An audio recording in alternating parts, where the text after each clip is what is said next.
आज डॉक्टर बाबासाहेब आंबेडकरांचा जन्मदिवस.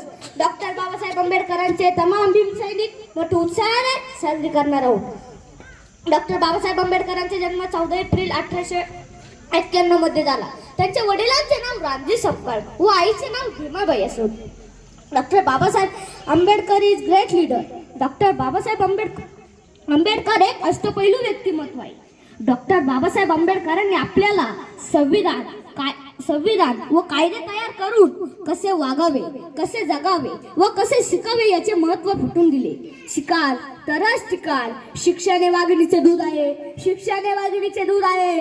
आणि जो प्राशन करेल तो वाघासारखा गुरगुरल्याशिवाय राहणार नाही. तो वाघासारखा गुरगुरल्याशिवाय राहणार नाही. या त्यांच्या शिक्षणाच्या कार्यात त्यांच्या पत्नी म्हणजेच रमाई. एक दिवस रमाईने धारवाडच्या वसतिगृहात भेट देण्यास ठरवली आणि ते भेट द्यायला गेले. रमाईंनी बघितले खेळातच असेल मुलं खेळताना दिसत नाही. काय झाले मुलांना? वसतिगृह प्रमुख म्हणाले 2 दिवसापासून मुलांना खायला प्यायला अन्न नाही. त्यामुळे खेळातच असेल मुलं खेळताना दिसत नाही. रमाईंनी कशाचा विचार करता या आपल्या हातातल्या सोन्याच्या बांगड्या काढून वसतिगृह प्रमुखांकडे दिल्या आणि म्हणाले जा अन्नाची तजवीज करा, अन्न पाण्याची सोय करा. वसतिगृह प्रमुखांनी रमाईंना अन्न आणून दिले. रमाईंनी ते अन्न आपल्या हाताने शिजावून आपल्या मुलांप्रमाणे त्या मुलांना भरवले. रमाईंचे प्रेम, माया, वात्सल्य पाहून मुले भारावून गेली. त्या दिवसापासून त्या जगाच्या रमाबाई नाही तर रमाई बनल्या. डॉक्टर बाबासाहेब आंबेडकरांना जीवाला जीव देणाऱ्या अशा होत्या माझ्या रमाई.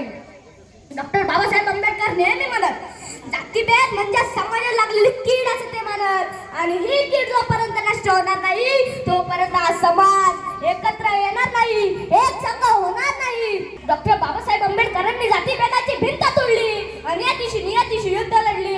अहो बाबासाहेब तुम्ही होता म्हणूनच ही क्रांती घडली.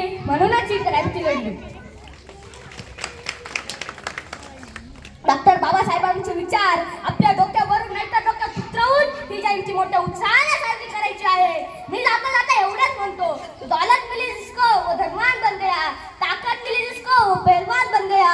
मैं खुश नसीबवान हूँ, मुझे भीम जी मिल गई और मैं इंसान बन गया. धन्यवाद.